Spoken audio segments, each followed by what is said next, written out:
중국은 예전부터 많은 나라로 분열되어 있었는데요. 우리의 삼국이 그랬던 것처럼 중국도 전쟁을 많이 하고 그리고 또 많은 혼란을 겪게 됩니다. 그 혼란기를 우리가 춘추 전국시대라고 부를 것입니다. 춘추 전국시대 이전에 주라는 나라가 있었습니다. 그 주나라는 유목민의 침략을 받게 됩니다. 그래서 러양이라는 곳으로 천도를 하게 되죠. 천도를 하게 되면서 많은 혼란을 겪게 되는데요. 주는 봉건제를 실시하고 있었습니다. 그래서 제후라는 것이 있었는데 그 제후국들끼리 독립하여 경쟁하는 것이 바로 춘추 전국시대입니다. 먼저 춘추시대를 살펴보겠습니다. 춘추시대는 제, 진, 초, 오, 월 이렇게 5나라가 싸우게 되는데 이 5나라를 뭐라고 부를 거냐? 오패라고 부릅시다. 춘추 오패라고도 하고요. 이 오패는 서로 싸우긴 싸웁니다. 그런데 아직까지 주왕실을 무시하지 못합니다. 주왕실은 인정합니다.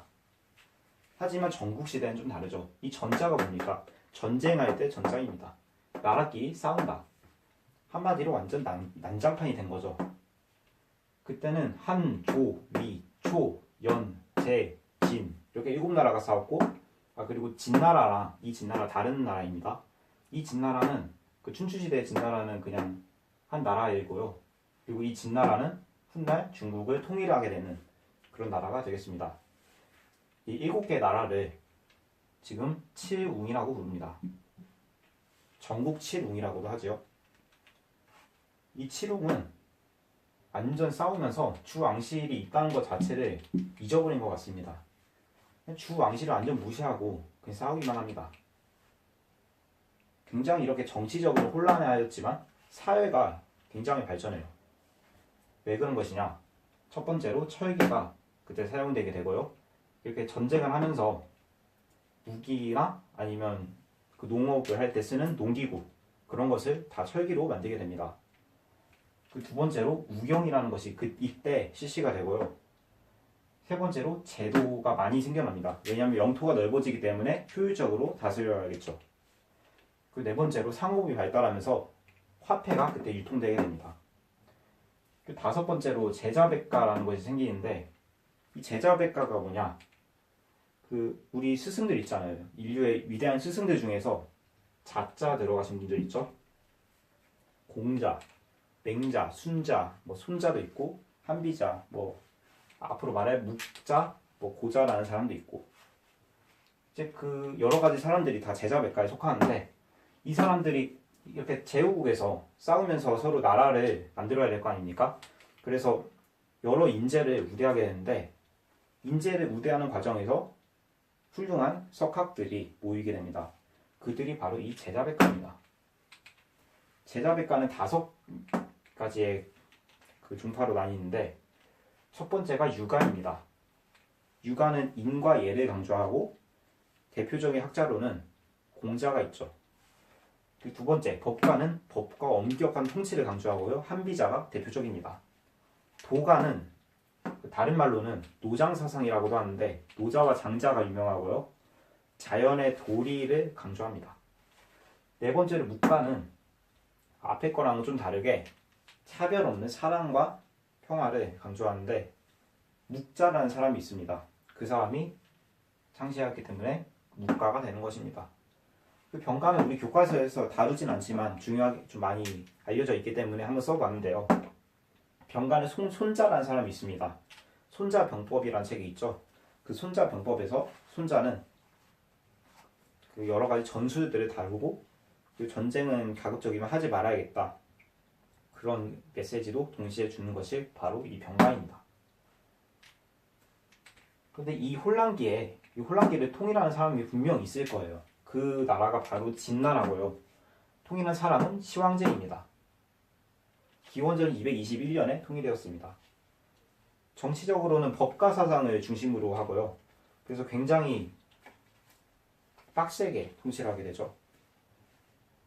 그래서 9년제라는 것을 새롭게 도입합니다. 그전에는 봉건제였기 때문에 이렇게 제국들이 이렇게 반란을 일으켜서 혼란이 된 건데 그것을 바로잡아 보겠다고 분연제를 도입합니다. 그 다음에 도로망이라는 거, 그 도로망을 정비하고 이게 뭐냐면 문자, 화폐, 도량형 이 세 가지를 통일합니다. 원래 말맞자, 교과서에 말맞자 그림 있죠? 그 말맞자가 원래 굉장히 많았는데 그것을 진나라 때 지금 한자의 바탕이 되도록 통일한 것입니다. 어찌 보면 굉장히 대단한 거죠. 그리고 만리장성, 아방공, 진시황릉 이런 것들이 이때 건설이 되는데 이게 나중에는 백성들의 불만을 사기도 해요. 왜 우리나라에서도 흥선대원군이 경복궁 무리하게 증건하다가 백성들의 불만을 사기도 하잖아요. 여기서도 마찬가지입니다. 그리고 흉노족이라는 오랑캐족을 토벌하게 됩니다. 그리고 가장 중요하게 생각되는 것이 분서갱유인데 이게 책 썼자고 태우다라는 뜻의 분입니다. 책을 태우다. 그 육아에서 굉장히 강조하는 게 교육이잖아요. 그 교육의 바탕이 되는 책을 다 태웠다는 것은 이 육아를 탄압하겠다는 뜻이죠. 이때는 굉장히 육아를 탄압합니다. 왜냐하면 강력한 왕권을 가져야 하기 때문이죠. 이렇게 통치하다가 진시황이 죽었습니다.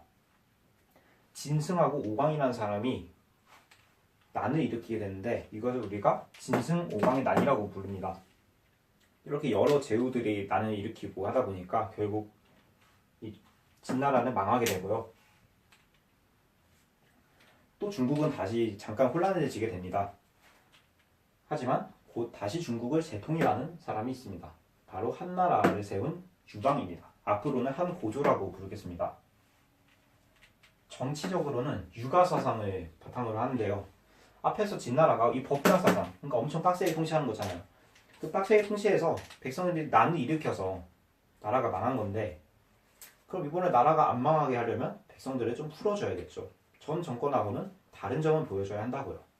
그래서 유가사상이라는 것을 도입하게 되고 통치 그 제도도 바꿉니다. 군현제에서 군복제로 바꾸죠. 중앙은 그래도 계속 군현제를 유지하지만 지방을 다시 봉건제로 돌려놓습니다. 하지만 다시 봉건제로 돌려놓다 보니까 많은 혼란이 발생하게 되고 그것은 나중에 군현제로 다시 바뀌게 됩니다. 그건 나중에 설명하고요. 그리고 농민을 안정시켜야 하는데 뭐 여러 가지 정책이 있겠죠. 세금도 감면해주고 이제 그런 정책을 펼치면서 백성들을 이제 많이 풀어주고요. 그 전성기를 맞이하게 됩니다. 그게 한무제 때인데 다시 군현제로 돌아오고 아까 유가사상을 바탕으로 한다고 했는데 이게 종교는 유교입니다. 이 유교가 이때 국교가 됩니다. 모든 사람들이 이 유교를 믿어야 하는 거예요. 그래서 어떻게 이걸 장려하냐면 태학이라는 걸 세우죠. 우리나라 고구려에도 태학이라는 걸 세워서 그 유학을 굉장히 강조하고 있죠. 그리고 그 관리를 뽑으려고 유교 지식을 시험합니다. 물론 여기서 과거제가 나온 건 아니고요. 과거제는 좀 더 가서 나오고 하지만 과거제 어떻게 보면 토대가 됐다고도 할 수 있겠죠. 그리고 흉노족을 아까 토벌했다고 하는데 이제 아예 정벌해버리고요. 그리고 고조선이 이때 망합니다. 그 한국사 배울 때 한에 의해서 고조선이 망한다고 배웠죠. 그리고 소금하고 철을 전매제도라는 것을 실시하는데 이 전매제도가 뭐냐면 소금하고 철의 판매권을 모두 정부에서 갖는 거예요. 이게 중국에서 지금 아직까지도 이어져 오고 있다고는 알고 있는데 2017년 말에 사실상 폐지되었다고 합니다. 그러니까 민간에서 이거를 팔면 벌을 받는 거죠.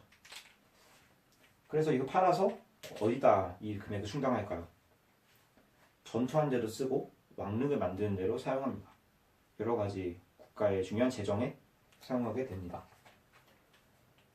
근데 이때도 외척이 계속 난을 일으키게 돼요. 왕망의 난이라고 일어나는데 8년에 일어납니다. 이때는 기원 후 8년입니다. 그래서 나라까지 세웁니다. 신나라가 세워지게 됩니다. 이 신나라를 기준으로 여기까지가 다 전한이라고 하고요. 이제 앞으로는 후한입니다. 그래서 광무제가 25년에 후한을 다시 세웁니다. 한을 재건한다고 하죠. 그런데 이 후한도 이제 꽤 오래 한 200년 정도 더 가다가 결국은 망하게 되는데요. 호족이 그때 성장하게 됩니다. 우리나라 신라 말 때 그랬죠. 대토지를 소유하게 되고 이 호족들이, 그런데 이 호족이 세력이 굉장히 강해집니다. 그래서 중앙 집권력이 당연히 낮아지게 되고 정부는 백성들을 무자비하게 수탈하게 되죠. 약간 신라 말대랑 비슷하죠. 그래서 여러 가지 백성난이 일어나는데 황건적이라고 있습니다. 그 황색 수건을 둘렀다고 해서 황건적이라고 하는데요. 이 황건적이 220년에 난을 일으킵니다. 그래서 그 난을 배경으로 후한도 결국 망하게 되는 거죠. 이후로도 중국은 쭉 이어집니다. 순나라, 당나라, 그 다음에 송나라, 원나라, 명, 청, 그래서 지금의 중화인민공화국까지 이어지는 건데요. 근데 이때 이 한의 문화가 굉장히 중심이 된다는 것도 같이 알아두시면 좋겠습니다. 오늘 영상은 여기서 마무리하도록 하겠습니다. 감사합니다.